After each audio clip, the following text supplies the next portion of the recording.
The notification popped up on my phone while I was elbow deep in the engine of my 15-year-old Honda Civic, trying to figure out why it sounded like a dying walrus every morning.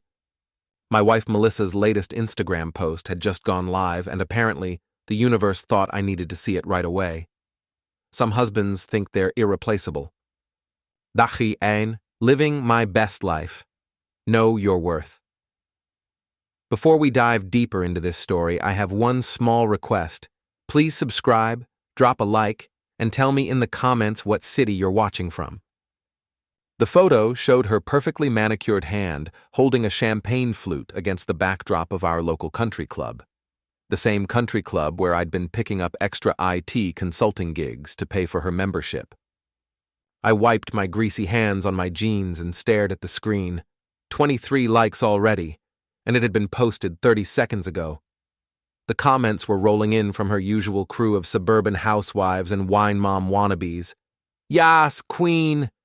You deserve better. Girl, you are glowing. Some people don't appreciate what they have. Drop that heavy weight, honey. My name is David Chen. No, wait, that's not right.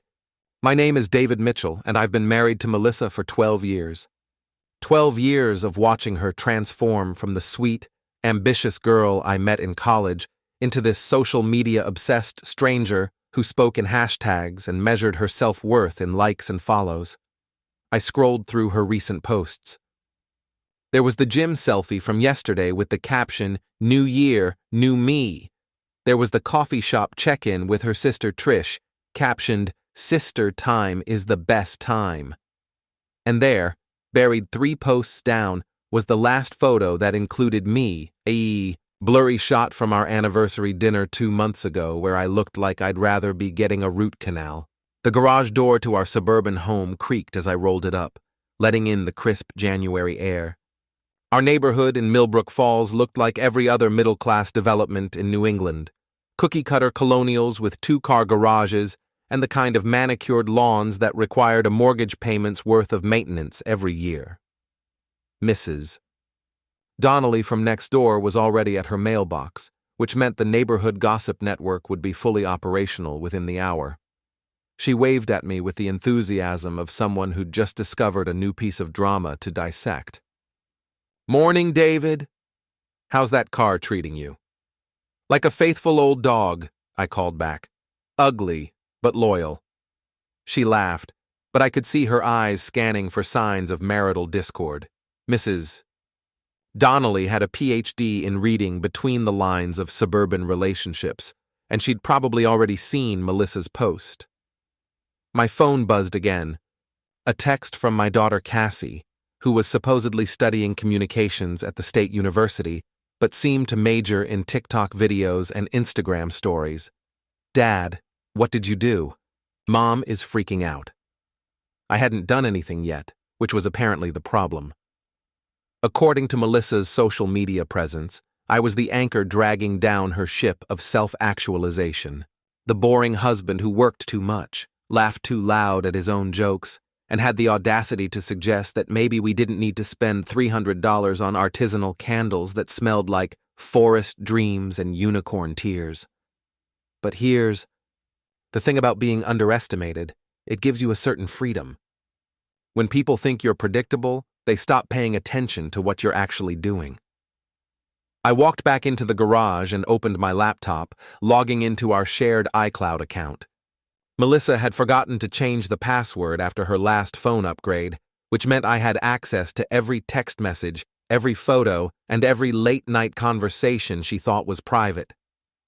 The text thread with her sister Trish was particularly enlightening. "Melissa, I can't do this anymore. He's so ordinary." "Trish, life's too short, honey. Derek's been asking about you." "Melissa, Derek from college? I thought he was married." "Trish, divorced last year. He's the new VP at Morrison Tech. Very successful, very available. Derek." I remembered Derek Blackwood from Melissa's college stories, the golden boy quarterback who'd broken her heart senior year by choosing his career over their relationship. Apparently, he was back in town and very interested in reconnecting with my wife. I scrolled through more messages, my jaw tightening with each revelation. There were plans for lunch dates disguised as networking opportunities. There were complaints about my lack of ambition, my preference for staying home on weekends, my complete failure to understand that she needed more from life. The most recent message was from this morning, Melissa. I posted something, just testing the waters. Trish. Good for you. Time to see if he's paying attention. So the Instagram post wasn't just a general statement about marriage. It was a test. A public challenge to see if I'd react, if I'd fight for her, if I'd suddenly transform into the ambitious, exciting man she apparently needed me to be. I closed the laptop and walked back to my car. The engine problem could wait. I had more pressing matters to attend to. The thing about working in IT security is that you learn to think several steps ahead. You anticipate problems before they happen. You build systems that can withstand attacks from people who think they're smarter than you. And sometimes you realize that the biggest security threat isn't coming from outside your network. It's already inside, posting passive-aggressive messages on social media and planning lunch dates with old boyfriends. I pulled out my phone and opened Instagram, scrolling to Melissa's post. My finger hovered over the comment box for a moment before I started typing, "Good thing I'm not your husband anymore. Enjoy your lunch with Derek tomorrow." I hit send before I could second-guess myself. Within minutes, my phone was buzzing with notifications. Melissa's friends were confused, Trish was probably having a panic attack, and somewhere across town, my wife was learning that her boring, predictable husband had just declared war. The Harley-Davidson dealership on Route 9 smelled like leather and possibility. I'd been thinking about getting a bike for years, but Melissa always had reasons why it was a bad idea. Too dangerous. Too expensive. Too much like a midlife crisis cliché. But here's the thing about midlife crises. Sometimes they're exactly what you need. She's a beauty, isn't she? The salesman, a guy named Tony with arms covered in tattoos and a smile that suggested he'd seen plenty of men in my exact situation, gestured toward a black and chrome street bob. 2023 model, barely broken in. Previous owner had to sell it in a divorce. How much? 18 grand, but I can work with you on financing. I pulled out my phone and opened our joint banking app. The Caribbean vacation Melissa had been planning for our anniversary was sitting right there in our savings account. $22,000 for 2 weeks in Barbados, at a resort where the cheapest cocktail cost more than my monthly car payment. "I'll take it," I said. "Cash." Tony's eyebrows shot up. "You sure?" That's a big decision to make without talking to my wife. She's the one who said I was replaceable. Time to find out if she was right. An hour later, I was riding home on 800 pounds of American steel and rebellion. The bike roared like a caged animal, and every rev of the engine felt like a declaration of independence. I'd forgotten how it felt to do something purely for myself, something that made my heart race and my hands shake with adrenaline. I pulled into our driveway, just as Melissa's white BMW was turning the corner. She must have left work early, probably after getting a dozen calls from her friends asking what the hell was happening with her marriage. She parked behind me and got out of her car like she was walking into battle. Her blonde hair was pulled back in the severe bun she wore when she meant business, and her heels clicked against the pavement with military precision. "What is that?" she demanded, pointing at the motorcycle like it was a wild animal that had wandered into our suburban paradise. "Transportation," I said, pulling off the helmet I'd bought with the bike. "Faster than the Honda, and it doesn't make that weird noise when I start it." "David, we need to talk." I figured. That's why I canceled our vacation and bought this instead. Her face went through several shades of red before settling on a color that reminded me of overripe tomatoes. "You canceled our vacation?" "Our vacation," I repeated, emphasizing the word. "The one you were planning to take with Derek while I stayed home to work extra hours to pay for it?" "Yeah, I canceled that." "I don't know what you think you know, but I know you've been texting him for 3 weeks. I know you had lunch with him yesterday at that new place downtown. I know you told your sister that I'm too ordinary for your extraordinary life. I swung my leg over the bike and stood up, enjoying the way the leather jacket made me feel like someone who didn't take shit from anyone. What I don't know is when you were planning to tell me. Melissa's mouth opened and closed like a fish gasping for air. In all our years of marriage, I'd never called her out so directly. I was the peacekeeper, the one who avoided confrontation, the one who apologized first even when I wasn't wrong. It's not what you think, she finally managed. Really? Because I think you're bored with our marriage and you're testing the waters with your college boyfriend while publicly humiliating me on social media. Am I close? Mrs. Donnelly had appeared in her front yard, pruning shears in hand, pretending to tend to bushes that had been dormant since October. I waved at her cheerfully. Beautiful afternoon, isn't it, Mrs. Donnelly? Lovely, dear. That's quite a motorcycle. Thanks. I figured it was time for some changes around here. Melissa grabbed my arm and hissed, "Get inside. Now." But I was done taking orders from someone who thought I was replaceable. I pulled out my phone and snapped a selfie with the bike, making sure to capture the pure joy on my face and the fury on hers in the background. The caption wrote itself, "New bike, new attitude. Some things in life are irreplaceable. Hashtag living my best life. Hashtag motorcycle therapy, hashtag fresh start." I tagged our location and hit share, then showed Melissa the screen. There. Now your friends will know that the boring husband is capable of surprises. She stared at the post, like I'd just set our house on fire. David, you're being ridiculous. Delete this. Why? You said some husbands think they're irreplaceable. I'm just proving that some wives are wrong. My phone started buzzing immediately. Comments and likes poured in from people I hadn't heard from in years. Old college friends, co-workers, guys from the gym I used to go to before Melissa decided it was too aggressive for her image. Dude, that bike is sick. About time you got some wheels with personality. Midlife crisis done right. But it was the comment from Vince Romano that made me smile. Vince owned a mixed martial arts gym downtown and had been trying to get me to come train with him for months. Now you just need to learn how to fight. Come by the gym tomorrow. First lessons free for badass bikers. I showed the comment to Melissa, whose face had progressed from red to purple. You're not seriously thinking about taking up fighting. Why not? You said you wanted me to be less ordinary. What's more extraordinary than learning how to defend myself?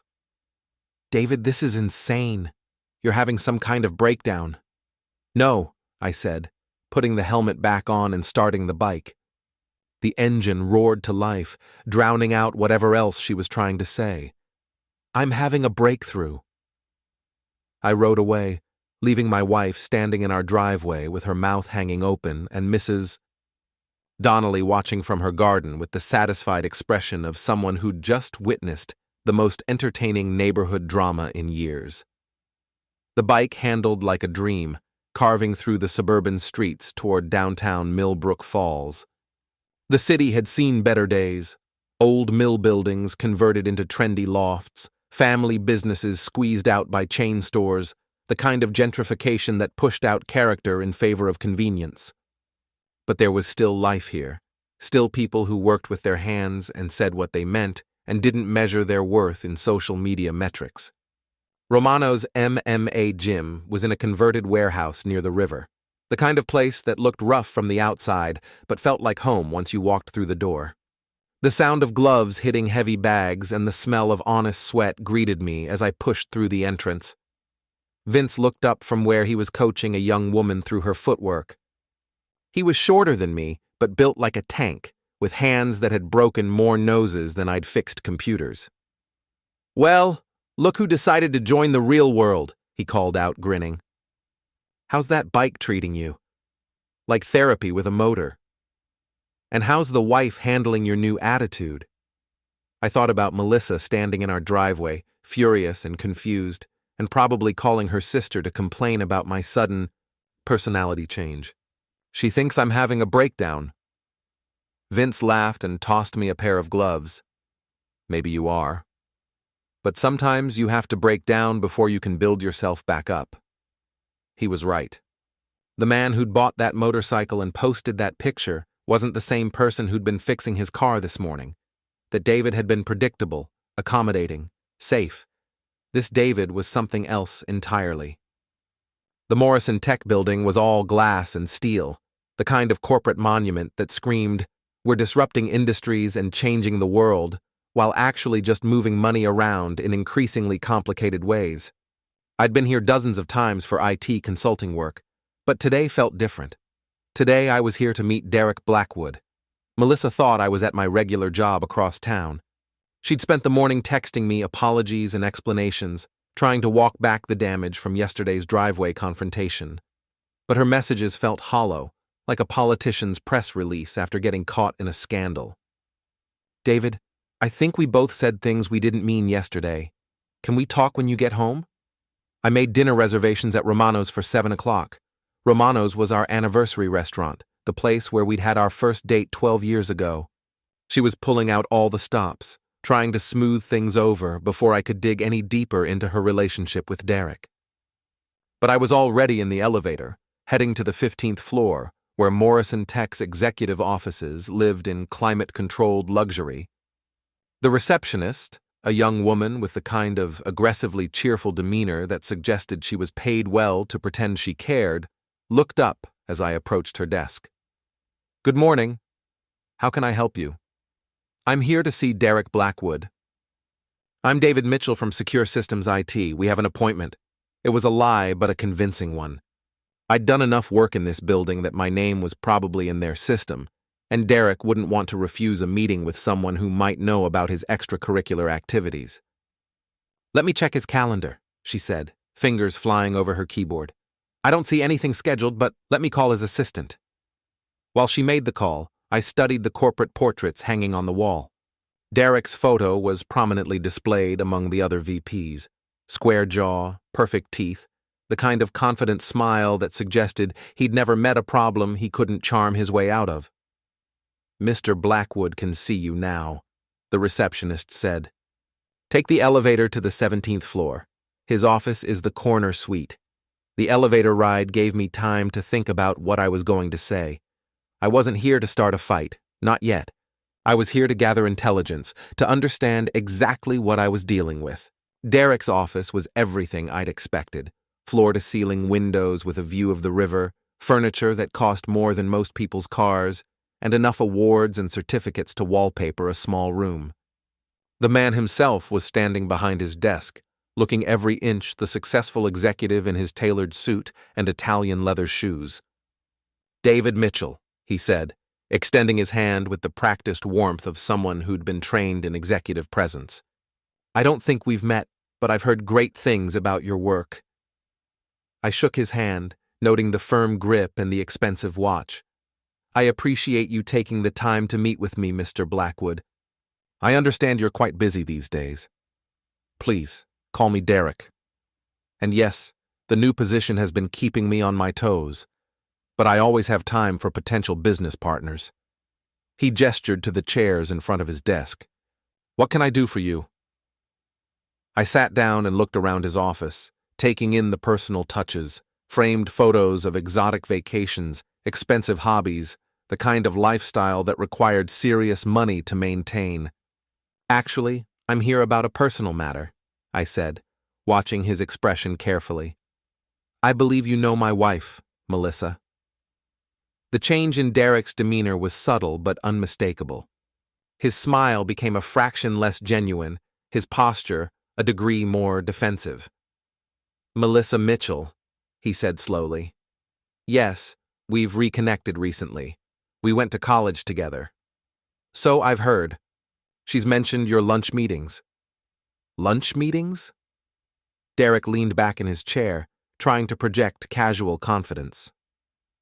"I wouldn't call them meetings. Just old friends catching up." "Of course. Old friends." I pulled out my phone and scrolled to one of Melissa's Instagram posts from last week, a carefully cropped photo of 2 wine glasses at an upscale restaurant. "She seems to be enjoying your friendship." Derek's eyes flicked to the phone, then back to my face. David, I hope you don't think there's anything inappropriate about— Oh, I don't think anything, I interrupted. I know. I know about the texts. I know about the restaurant reservations you've been making. I know about the hotel room you booked last Friday afternoon. That last part was a bluff, but Derek's face confirmed it was an educated guess. His carefully maintained composure cracked just enough to show me I was on the right track. I think there's been a misunderstanding, he said, standing up and moving toward the window. Melissa and I are just friends. If she's given you the impression that— She hasn't given me any impression. She's been very clear about what she thinks of our marriage. I stood up as well, enjoying the way Derek tensed when I moved closer to his desk. What I'm curious about is what you think you're getting out of this situation. I'm not sure what you mean. Come on, Derek. You're a smart guy. Successful. You could have any woman you want. Why go after someone else's wife? Derek turned back toward me, and for a moment, his mask slipped completely. I saw the arrogance underneath, the entitled assumption that he deserved whatever he wanted simply because he wanted it. Maybe because she deserves better than what she's got, he said. There it was. The truth, delivered with just enough contempt to make it clear what he thought of me and my ordinary life. Better, I repeated. You mean richer? I mean someone who can give her the life she wants, someone who understands her ambitions, someone who can afford to take her to 5-star restaurants and weekend getaways. Derek shrugged, not bothering to deny it. Melissa is an extraordinary woman. She shouldn't have to settle. I nodded thoughtfully, as if considering his point. You're probably right. She is extraordinary. Beautiful, intelligent, ambitious. I paused, letting him think he'd won the argument. Of course, she's also married to someone who has access to all her private communications, her financial information, her social media accounts, and a very detailed understanding of corporate IT security. The color drained from Derek's face. She's also married to someone who knows that Morrison Tech has a very strict policy about executives engaging in relationships with employees from other departments. Something about conflicts of interest and professional ethics. Melissa doesn't work for Morrison Tech, Derek said quickly. No, but her company does contract work for you. HR consulting, I believe. Which means any relationship between you two could be seen as a conflict of interest, especially if it influenced any business decisions. Derek sat down heavily in his chair. What do you want? I want you to understand that I'm not the boring, predictable husband you think I am. I'm the boring, predictable husband who knows how to destroy your career with a few well-placed phone calls and a folder full of evidence. I walked toward the door, then turned back. Enjoy your lunch today. I hear the salmon at Chez Laurent is excellent this time of year. Derek's mouth fell open. How did you— I told you. I have access to everything, including the reservation you made under a fake name. I left him sitting there, probably wondering how much I actually knew and how much damage I could do with it. The answer was simple. I knew everything, and I could destroy him completely. But that would be too easy and too quick. I had bigger plans. The text message arrived at 11:47 p.m., 3 days after my visit to Derek's office. I was lying in bed, listening to Melissa's carefully controlled breathing as she pretended to sleep, when my phone buzzed with a message from Tom Bradley. We need to talk. Coffee tomorrow, 8 a.m., the usual place. Tom had been my best friend since college, the best man at my wedding, and the godfather to Cassie. We'd been having coffee every Saturday morning for over a decade, working through everything from career changes to parenting struggles to the general weirdness of middle age. But this message felt different, formal, like a summons. I typed back, "Everything okay?" The response came immediately. "Just be there." Melissa stirred beside me, and I caught her checking her phone in the dim light from the screen. She'd been glued to it all week, texting constantly with her sister and her friends, managing what she probably thought of as a crisis of public relations. My Instagram post about the motorcycle had gone viral in our small social circle. Not internet-famous viral, but Millbrook Falls viral, which meant everyone we knew had seen it, shared it, and had opinions about it. The comments ranged from supportive, "Good for you, man," to concerned, "Hope everything's okay at home," to passive-aggressive, "Some people handle stress in interesting ways." But it was the private messages that told the real story. Old friends reaching out to ask if I was okay, co-workers wanting to know if Melissa and I were getting divorced, neighbors who'd seen the motorcycle and heard the arguments and were putting together their own theories about what was happening in the Mitchell household. The next morning I arrived at Grind Coffee 10 minutes early and ordered my usual, black coffee, no sugar, no nonsense.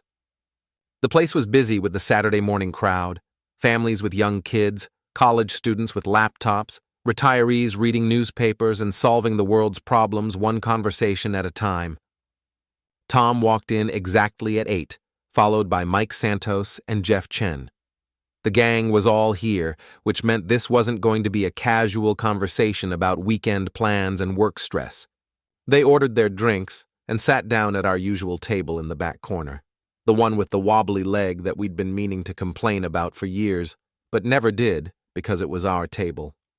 "So," Tom said, stirring his latte with the methodical precision of someone who'd rehearsed this conversation, "we wanted to talk to you about what's been going on."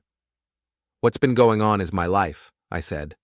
"Since when do you guys hold interventions about my personal decisions?" "Since you started acting like a completely different person," Mike said. He was the practical one in our group, an accountant who approached every problem like a tax return that needed to be balanced. "The motorcycle, the social media posts, the whole aggressive thing you've got going on." "Aggressive? Come on, Dave," Jeff said. "We've known you for 20 years. You don't buy motorcycles. You don't start fights on Instagram. You don't—" He gestured vaguely at my leather jacket and the attitude that apparently came with it. "I don't what? Stand up for myself?" "You don't humiliate your wife in public," Tom said quietly. There it was. The real reason for this intervention. Melissa had been working the phones, calling in favors, positioning herself as the victim of my sudden personality change. Humiliate her? She's the one who posted about replaceable husbands. "She posted something vague about marriage," Mike said. "You posted her private business for everyone to see." "Her private business? You mean her affair?" The word hung in the air like smoke from a cigarette, bitter and impossible to ignore. Tom and Mike exchanged glances. Jeff stared into his coffee cup like it might contain answers to questions he didn't want to ask. "Dave," Tom said carefully, "Melissa called Susan last night. She's really upset. She says you've been accusing her of things, going through her phone, following her around town." Susan was Tom's wife, Melissa's former college roommate, and apparently the person my wife had chosen to manage her public image during this crisis. Following her around town? "She said you showed up at her office building, that you've been stalking her." I laughed, but there was no humor in it. "I had a business meeting in that building. If she was there at the same time, that's a coincidence." "With Derek Blackwood?" Jeff asked. So they knew about Derek. Of course they did. Melissa had probably given them the whole story, the innocent rekindling of an old friendship, the misunderstood husband who was reading sinister motives into perfectly innocent interactions. "What did she tell you about Derek?" "That he's an old friend from college who's been helping her with some career advice," Tom said, "and that you've been harassing him at his office." "Career advice." I nodded thoughtfully. "Is that what we're calling it now?" "Dave, listen to yourself," Mike said. "You sound paranoid. Melissa loves you. She's been worried sick about you." Worried about me, or worried about what I might do? What's that supposed to mean? I pulled out my phone and scrolled to the screenshot I'd taken of Melissa's text conversation with her sister. The one where she called me ordinary and talked about needing more excitement in her life.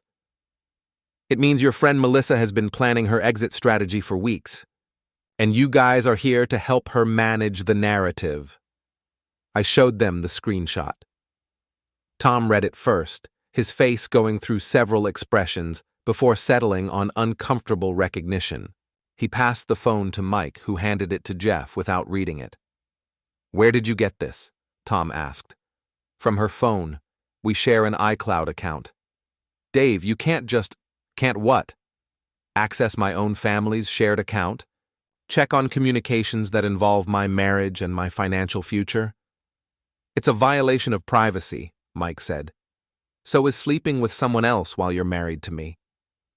Jeff winced at the language. Mike looked like he wanted to be anywhere else. Tom just sat there, probably trying to figure out how to salvage a situation that was rapidly spinning out of control. "Look," Tom said finally, "maybe there are problems in your marriage. Maybe you guys need counseling or a separation or whatever, but this isn't the way to handle it." "What would be the right way? Pretend everything's fine while my wife plans her new life with her college boyfriend? Talk to her. Work it out like adults. I tried talking to her. She lied to my face. Then she called you guys to run interference. She's scared, Dave. You're not acting like yourself." Maybe myself wasn't working. I stood up and put on my jacket, the leather creaking in the sudden silence.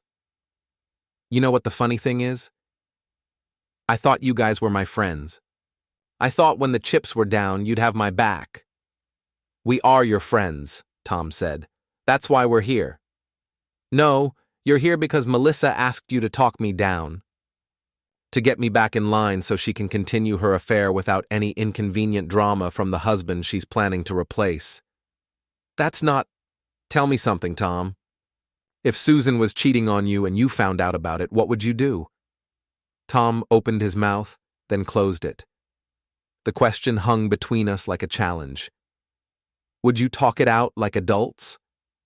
Would you go to counseling with someone who'd been lying to you for months, or would you fight for your marriage and your dignity?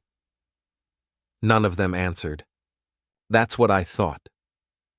I walked away from the table, leaving my oldest friends sitting there with their coffee and their comfortable assumptions about how people should behave when their lives fall apart.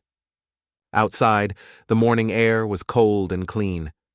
I climbed on the motorcycle and started the engine, feeling the familiar rumble of power beneath me. The bike didn't care about social expectations or proper behavior or what the neighbors might think. The bike just wanted to run. So I let it. 2 weeks later, I was ready. The plan had come together like a perfectly coded program, elegant, efficient, and designed to achieve maximum impact with minimal risk. I'd spent years building computer systems that could withstand attacks from people who thought they were smarter than me. Now I was going to find out if those same principles worked in real life. The venue was perfect, the annual Millbrook Falls Chamber of Commerce mixer, held at the Riverside Country Club on a Thursday evening in February. It was the kind of event where everyone who mattered in our small city showed up to network, gossip, and be seen. Melissa would be there representing her company. Derek would be there as Morrison Tech's new VP. And all their friends, our former friends, would be there to witness what they probably thought would be my final humiliation. They were half right. I arrived early, before the crowd, and found the event coordinator setting up the audio-visual equipment for the evening's presentations. Her name was Linda, and I'd helped her solve a computer problem at a previous event. She remembered me as the nice IT guy who'd saved her from a PowerPoint disaster. "David, how lovely to see you. Are you here for the tech setup?" "Actually, I was hoping you could help me with a surprise presentation," I said, handing her a USB drive. "It's for my wife. Our anniversary is coming up, and I thought it would be romantic to show everyone how much she means to me." Linda practically melted. "Oh, that's so sweet. Of course I can cue it up for you. When do you want me to play it?" "Right after the welcome remarks, I'll give you a signal." She plugged the drive into her laptop and opened the file. The screen showed a title slide, Irreplaceable, a love story. It looked innocent enough, a romantic montage set to music, the kind of thing that would make the audience go awe and think I was the most thoughtful husband in the world. Linda had no way of knowing that the real presentation was hidden in a secondary file that would launch automatically after 30 seconds. By 7 o'clock, the country club's main ballroom was packed with Millbrook Falls business elite. I stood near the bar, nursing a beer and watching the social dynamics play out like a nature documentary. The real estate agents clustered around the city councilman who controlled zoning decisions. The lawyers circled the bank president who could refer clients. The small business owners worked the room like their survival depended on it. And there, by the windows overlooking the golf course, were Melissa and Derek, standing just close enough to suggest intimacy while maintaining plausible deniability. She was wearing the black dress I'd bought her for Christmas, the one she'd said was too much for most occasions. Apparently, an evening with her boyfriend qualified as special enough. Tom, Mike, and Jeff were there too, along with their wives, forming a protective circle around Melissa like bodyguards at a celebrity event. They'd clearly been briefed on their mission: keep an eye on the unstable husband and prevent any scenes that might embarrass their friend. Mrs. Donnelly had somehow scored an invitation and was working the gossip circuit with the efficiency of a professional spy. She caught my eye across the room and raised her wine glass in a subtle toast. At least someone was looking forward to the evening's entertainment. The chamber president, a pompous man named Harold Fitzpatrick, who owned half the commercial real estate in town, took the stage for his welcome remarks. I moved closer to Linda's tech station and waited for my moment.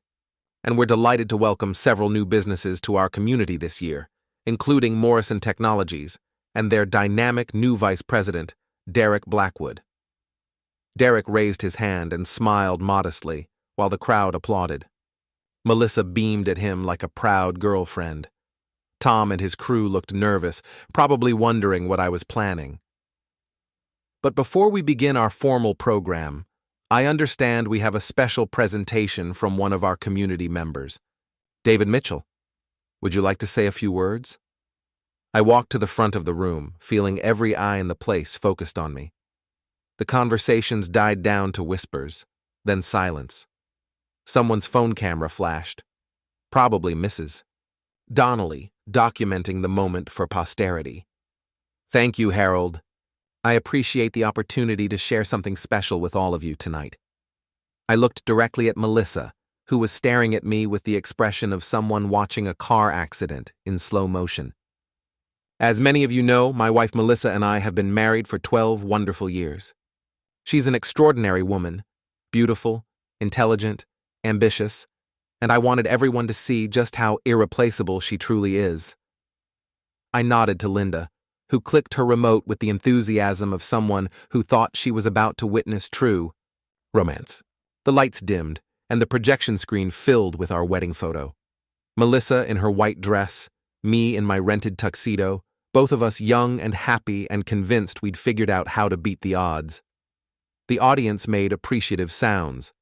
Someone in the back said, "Aw." Melissa's face softened slightly, probably wondering if I was actually going to take the high road. Then the real presentation began. The wedding photo dissolved into a screenshot of Melissa's Instagram post. Some husbands think they're irreplaceable. The romantic music cut out, replaced by a recording of Melissa's voice reading her text messages to her sister. "I can't do this anymore. He's so ordinary." The room went silent. The next slide showed Derek's corporate headshot next to a screenshot of hotel receipts. Melissa's voice continued, "Derek's been asking about me." Very successful. Very available. I watched Derek's face go from confusion to horror as he realized what was happening. He started moving toward the tech station, but it was too late. The presentation was automated, designed to run without interruption. More screenshots appeared. Restaurant reservations, text messages, Derek's expense reports showing client dinners that corresponded exactly with Melissa's social media posts about girls' nights out. "Maybe I deserve better than what I've got," Derek's recorded voice said, playing from a conversation I'd captured during my visit to his office. The audience was transfixed. Some people were recording with their phones. Others were staring at Melissa and Derek like they were watching a reality TV show. Harold Fitzpatrick was frantically gesturing to Linda to shut off the presentation, but she was too shocked to move. The final slide was a split screen. On the left, Melissa's post about replaceable husbands. On the right, a photo I'd taken that morning of divorce papers being filed at the courthouse. "You're right, honey," I said into the microphone as the presentation ended and the lights came back up. "Some husbands are replaceable, but some wives are just replaced." The silence that followed was absolute. 300 people holding their collective breath, waiting to see what would happen next. Melissa broke first. "You bastard!" she screamed, her carefully maintained composure finally cracking. "How dare you humiliate me like this?" "Humiliate you?" I set down the microphone and walked toward her, the crowd parting like the Red Sea. "I just showed everyone who you really are. If that's humiliating, maybe you should have thought about that before you decided to cheat on your ordinary husband." Derek stepped forward, trying to salvage some dignity from the wreckage. "Now wait just a minute." "No, you wait," I said, turning to face him. "You wanted to know what made me think I was irreplaceable? This. The fact that I'm the one standing here while you're the one explaining yourself to a room full of people who now know exactly what kind of man you are." Derek's face was red with anger and embarrassment. "You can't what? Tell the truth? Show people evidence of what you've been doing? Defend my marriage and my reputation?" I smiled, feeling the rush of adrenaline that came with finally fighting back. "Actually, I can do all of those things." I just did. Tom pushed through the crowd, probably trying to play peacemaker one last time. "Dave, this has gone far enough." "Has it?" I looked around the room at all the shocked faces, the phones still recording, the social media posts that were probably already going live. "Because it seems to me like it's just getting started." I walked back to the microphone and tapped it to make sure it was still on. "Ladies and gentlemen, I apologize for interrupting your evening, but I thought you should know the kind of people you're doing business with. Derek Blackwood, Morrison Tech's new vice president, specializes in targeting other men's wives. Melissa Mitchell, HR consultant, specializes in calling her husband replaceable while planning to replace him with her boss." The crowd was buzzing now, conversations breaking out in pockets around the room. Mrs. Donnelly looked like Christmas had come early. Harold Fitzpatrick was having what appeared to be a small stroke. "But here's the thing about being replaceable," I continued, looking directly at Melissa and Derek. "Sometimes the replacement is an upgrade. Sometimes it's not. And sometimes the person you thought you were replacing decides to show you exactly what you're losing." I set down the microphone and walked toward the exit, the crowd parting again to let me through. Behind me, I could hear Melissa crying, Derek trying to explain himself to anyone who would listen, and the general chaos of 300 people trying to process what they'd just witnessed. Outside, the February air was cold and clean. I climbed on the motorcycle and started the engine, feeling the familiar rumble of power beneath me. My phone was already buzzing with notifications, calls, texts, social media mentions. The video of my presentation was probably spreading through Millbrook Falls' social networks like wildfire. By morning, everyone in town would know the story, but I didn't check the messages. I just rode home through the quiet streets, past the houses where normal people were having normal evenings, past the life I'd thought I wanted back when I believed that being ordinary was enough. The house was dark when I pulled into the driveway. Melissa was probably still at the country club, dealing with the aftermath of her public exposure. Or maybe she was with Derek, planning their next move. It didn't matter anymore. I'd filed the divorce papers that morning, changed the locks that afternoon, and transferred half our assets into a separate account. The ordinary husband she'd thought she could manipulate and discard had turned out to be more resourceful than she'd imagined. I walked into the house that was now just mine, opened a beer, and sat down at my computer. There was work to do, security systems to update, passwords to change, a new life to build from the wreckage of the old one. But first, I had one more message to post. I opened Instagram and uploaded a photo of the motorcycle parked in the driveway, with the dark house in the background and the stars visible in the clear winter sky. The caption was simple. Some things in life are truly irreplaceable. Everything else is just replaceable. I hit share and closed the laptop. Outside, Mrs. Donnelly's porch light was still on, and I could see her silhouette in the window, probably calling her friends to share the evening's gossip. Tomorrow, the whole town would be talking about what had happened at the chamber mixer. Melissa's reputation was destroyed, Derek's career was probably over, and I was officially the most notorious person in Millbrook Falls. And for the first time in months, I felt completely, genuinely happy, happy, happy, happy, happy, happy, happy, happy, happy, happy, happy, happy.